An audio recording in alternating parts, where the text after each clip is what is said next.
আসসালামু আলাইকুম, আমন্ত্রণ জানাচ্ছি জিটিভি সকালের সংবাদে। আপনাদের সাথে আছি আমি রাফি আহমেদ। দর্শক, হাম পরিস্থিতি খবর জানাচ্ছে খুলনা থেকে। আমাদের সাথে যুক্ত হচ্ছেন সহকর্মী লিয়াকত হোসেন। লিয়াকত, হাম পরিস্থিতি কেমন দেখছেন? চিকিৎসা নিয়ে অভিভাবকদের প্রতিক্রিয়া কেমন জানাবেন আমাদের। আপনাকে ধন্যবাদ। আপনি যেমনটি বলেছেন, খুলনায় মেডিকেল কলেজ হাসপাতালে গত 24 ঘন্টায় 15 জন হামের উপসর্গ নিয়ে ভর্তি হয়েছে এবং 24 ঘন্টায় 9 জন সুস্থ হয়ে বাড়ি ফিরেছে।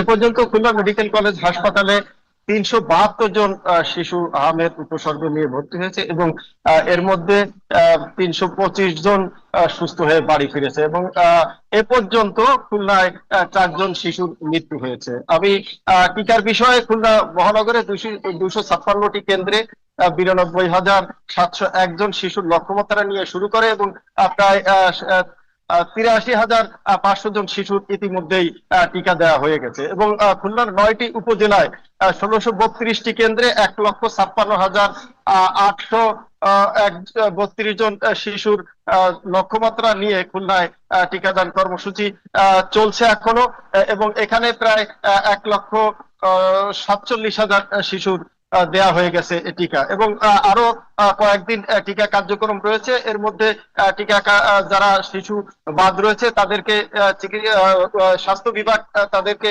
আহ্বান জানিয়েছে তাদের অভিভাবকদের যে তারা যেন অচিরেই পার্শ্ববর্তী যে টিকা কেন্দ্র রয়েছে সেখান থেকে যেন টিকা নেয়। আমি একটি টিকা কেন্দ্রে রয়েছি যেখানে আমার পিছনে দেখতে পাচ্ছেন যে টিকা নিতে আসা লোকজন, গার্ডিয়ানরা, অভিভাবকরা তাদের শিশুদেরকে নিয়ে এসেছে এবং এখান থেকে তারা টিকা নিচ্ছে।